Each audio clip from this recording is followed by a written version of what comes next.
ఇండియాలో GST slabs మార్చారు, తగ్గించారు. దీంతోపాటు నిన్నటి నుంచి ఏ జిఎస్టీ సెంట్రల్ గవర్నమెంట్ తగ్గించో అవన్నీ అందుబాటులోకి వచ్చాయి. ఇక్కడ మనము ఆలోచించాల్సిన విషయం, ప్రభుత్వాలు జనాల్ని ఎంత ఎదవలను చేస్తున్నాయో ఈ జిఎస్టీని చూసి నేర్చుకోవచ్చు. ఫస్ట్ వన్, 10 సంవత్సరాలు వీళ్ళు జిఎస్టీ ఇంప్లిమెంట్ చేశారు. దాదాపు 10 ఇయర్స్ అయింది. ఈ 10 ఇయర్స్లో పేదవాడు చితికిపోతున్నాడు, పేదవాడు కొనుగోలు శక్తి తగ్గిపోతుందని అబ్జర్వ్ చేయలేదా? పాయింట్ 1. రెండో విషయం, ఈ జిఎస్టీ వల్ల పాల ప్యాకెట్లు, పిల్లలు స్కూల్ పిల్లలు రాసే పెన్సిళ్ళు, లబ్బర్లు, వీటి మీద కూడా జిఎస్టీ వేసే రోజు వీటి మీద జిఎస్టీ వేయాలా వేయకూడదా అన్న అవగాహన లేదా?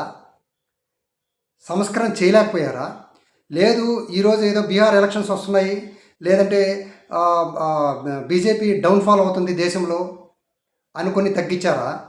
వీటన్నిటికి కూడా కాలమే సమాధానం చెప్తుంది. ఇంక ఇప్పుడు బీజేపీకి వ్యతిరేకంగా మాట్లాడారంటే ఇంక వేరే విధంగా అనుకుంటారు. బీజేపీకి వ్యతిరేకంగా కాదు, ఇక్కడ దేశంలో సంస్కరణలు తీసుకొచ్చేటప్పుడు పేదవాడు మధ్యతరగతి ఏ విధంగా చితికిపోతున్నారా, వాళ్ళకి ఏదన్నా ఈ సంస్కరణ వల్ల ప్రాబ్లం అనేది ఫస్ట్ ఆఫ్ ఆల్ ఆలోచించాలి.